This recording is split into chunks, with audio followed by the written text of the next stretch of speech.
First of all, to speak on behalf of my friends at Avid, I've been a Pro Tools user for a very long time, my entire career, and so anytime I get to come and show off what I'm kind of doing in Pro Tools is wonderful.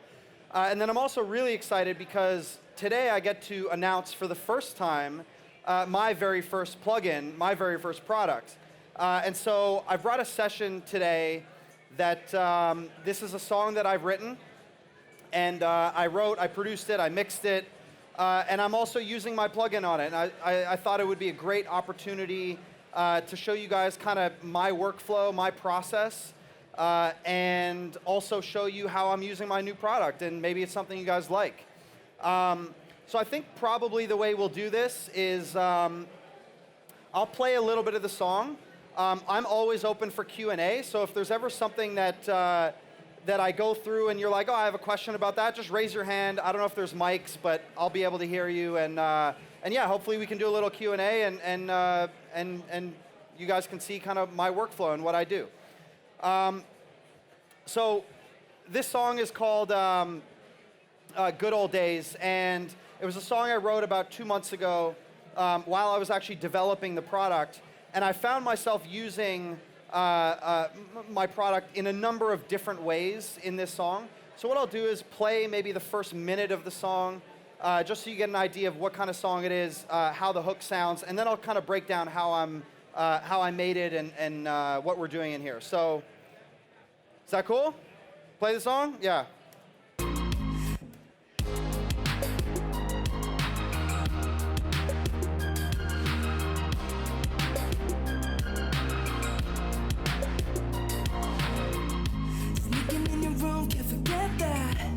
Your brother's blues, he would go mad. Tried to bust your lip, let's face it. We didn't give a shit, we were faded. And mama never told me be a lady. And daddy wasn't home, he never shaved me. That's a one-way trip to crazy. Oh, oh. We would stand out in the rain, make plans to run away. Small towns, they never change. Oh, I need a time machine to take me to the same old time and place. Oh, oh, damn it, I wish God damn it, I wish I had something to say. We were living the good old days. Damn it, I wish God damn it, I wish these good old days. I wish I had something to say. We were living the good old days. A little wiser and I just wanna go back. Cool. So you guys get the idea of the song. It's a really cool pop song. And why don't I show you kind of what I'm doing on here, and then about midway through I'll kind of show you my product and how I'm using it. So typically when I start my writing sessions, I usually just lay some drums down, play a couple chords. So I think this started with actually this pad track.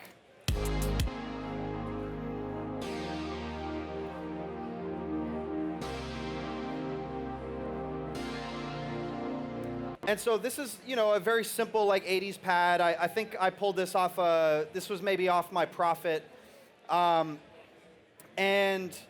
we all have these keyboards, we all have these soft synths, and they all sound the same, right? And so for me, what I always strive for when I'm making records is how do I make my version of my Prophet sound a little bit different than everyone else's. And in this case, I'm doing a few things on this track. I have a little bit of compression going on. I have a one-knob filter, which there's a bunch of automation happening on this track. So this filter is sort of like opening and closing like in the choruses and whatnot. And that's great. And then the third product I have on here is my product, which is called The Sauce. And there's a lot of stuff to go over in this, but specifically as it relates to this track, let me make it a little bit smaller here. So this product is really like, I call it a vocal seasoner, but it is, it's really a multi-effects tool. And on this particular track, I'm using it in multi-band mode, which is sort of a really powerful way of getting a lot of different effects on this. And so let me just walk through the effects. In this first section here, we have what I call flavor, which is pitch and formant shifting. We're all familiar with pitch and formant shifting, and of course there's a mix knob on it. Down here under spice, we have two settings, mild and hot. Mild is a mild saturation. Hot is more aggressive, like overdrive distortion. On sugar, we have some modulation effects. Sweet is a chorus, and if you flip to sour, it's a flanger. Squeeze is just a simple compressor. There's two different compressor settings, a more mild one and a more aggressive one. Smoke is reverb. There's a small room, a medium plate, a large hall. And then, of course, drip is a common delay. And there's a ping pong feature. There's low and high pass filters, and otherwise acts as a standard delay. Here in the center, we have spread, which allows you to sort of change the stereo image of your track. And then we have high and low pass filters on the way out, and cue buttons to add resonance to those filters. And so going back to the song and showing you kind of what I'm doing on it, in this case, I have a lot going on. So we're in multiband mode, and actually it probably would make sense to show you. When you first load up the sauce, it looks like this. And this is completely, nothing's happening right now. You see all the knobs are at kind of zeroed out. And then when you go into multiband mode, and so this operates, single band. As soon as you flip to multiband, the GUI changes, and you have independent control over each one of these effects differently. And that means that on any one track, you can have 3 reverbs, 3 delays, 3 compressors, 3 distortion, 3 flangers, and 3 pitch and formant shifters, which allows you to create unique harmonies and things like that. So it's pretty cool. So let me bypass that and show you what we're doing on here. Let me play it without the sauce on it. Sounds cool, and let's hear it with.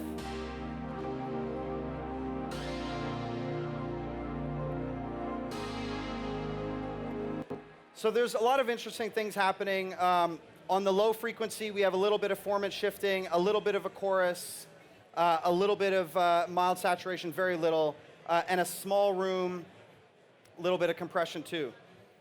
In the mid, we switch over from a chorus to the flanger. So that's why you're hearing that mid-range flanger. We don't want to do that on the low frequencies, because then you get these weird harmonic shifts that can sort of overload your tracks and whatnot. And then on the high frequency, you'll notice like we have the spread out wide. So you get this like interesting like high frequency, just wider image on it. A little bit of formant shifting, and also the high frequency is a different reverb. So we have a large hall there. And it's just one of those simple things that makes your track sound a little bit different, a little bit unique, and just different than your friend who's producing similar to you. So that's one of the ways I'm using the sauce in here, and let's check a few other ways. So down here, I have this group of chorus vocals, and let me just solo them, and I'll take the sauce off. All of my effects here are, my similar, just my normal vocal chain, right? And this is what those vocals sound like. Damn it, I was shy. God damn it, I was shy. So that's 12 vocals. 8 of them are from a female vocalist, and the bottom 4 are actually me singing. So there's 2 different octaves in there. It's a polyphonic, multi-voice bus. And oftentimes when you do pitch and formant shifting, a lot of these softwares require you to only do it on a single voice. And they have a tougher time dealing with like multi-voice things. So we're going to hear what the sauce does to this. Damn it, I was shy. God damn it, I was shy.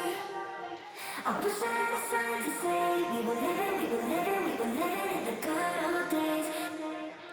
And in context, when you blend that in with the other vocals, you get this nice, like, what I was going for is a nostalgic feel. So, like almost like a children's choir singing. So, and all we're really doing there is formant shifting it up. So.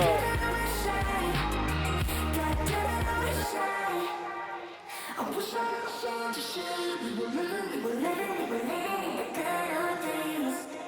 And that's actually quite unique in that, I mean, there's other pitch and formant shifters, but to be able to do it to 12 vocals and sound like fairly natural and not get it too many glitches or anything like that, you know, our pitch and formant shifting algorithm in here is really powerful and works really well.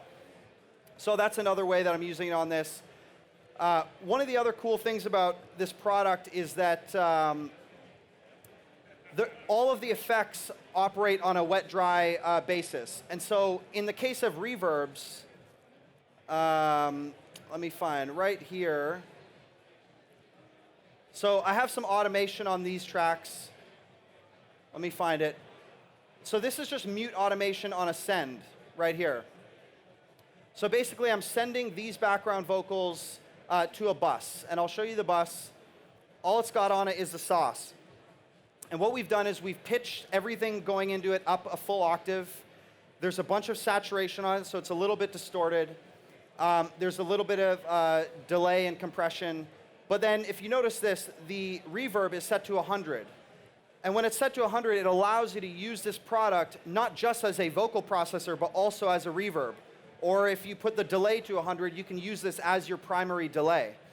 But now what you have is a reverb that you can pitch the signal going into the reverb or distort the signal going into the reverb, which allows you to, you know, it means you don't have to daisy chain 5 plugins anymore. You can kind of do it all in one. And so I'll show you what that effect is sort of doing. Here is the vocals just by itself. Oh, we don't have latch mode on. Here we go. So this first vocal won't have it, and then these next vocals will. So here's what it sounds like. Soundtrack. Crazy. Lately. Maybe. So you get this nice ringing, high-pitch reverb thing, which I like to do. I use effects like that all the time in mostly like EDM and pop production, just because it makes your reverb sound a little bit different, just a little interesting, and it's only on these 3 notes. And I'll show you the final way where I'm using the sauce is immediately after that, is I wanted a low octave sung, and unfortunately the artist I was working with on this didn't sing the low octave for me, and so all I did was copy this lead vocal down, and I have the sauce on this, and it's pitched down a full octave, formant shifted, and spread out wide, so it feels like you have you know, 2 tracks going. It's full double. So let me play you that without the sauce. If I had it all, it would save me. Now it might be a little quiet, but If I had it all, it would save me. Now it's the memories I'm craving. and now with the sauce. Oh. If I had it all, it would save me. Now it's the memories I'm craving. So that low octave, in context of the song, sounds really great. Here we go. Everything I dreamed, thought maybe. If I had it all, it would save me. Now it's the memories I'm craving. Oh. So really easily, you can get an octave. It sounds great. You know, when it's tucked underneath, you got your stereo imaging, so it feels like you've got 2 of them. And yeah, so there's 4 unique ways that I'm using my product. And sort of hopefully gives you a little bit of idea of my creative process and how I like to work. My goal in making records is always just try to be a little bit different. Try to do something that somebody else hasn't thought of, whether that's your delays sounding unique or your reverb sounding original, or you know, doing these sort of pitch things or formant shifting and just changing the shape of the sound that you're pulling off of a soft synth or a keyboard or you know, drums or what have you. So that, in a nutshell, is the sauce. Does anybody have any questions, any you know, thoughts on the product or questions about how it works? No? Seems pretty straightforward. Yeah. Yeah. So that's the sauce, and you know, I'm glad to be here and glad to share that with you guys. And it will go on sale on Monday, actually. How much is it, and where do you get it? So it will be available everywhere. On Monday, it'll be available on djswivel.com. I have the shirt here. You can see it. It'll be out on Monday. It's going to be priced at $149, and we'll do some, introductory things. I think we're going to do like a sample pack that comes with it and stuff like that. So Monday it'll be available on djswivel.com, and it should be everywhere else too. Avid's going to have it, and whatever your distributor of choice is, most likely they will have it.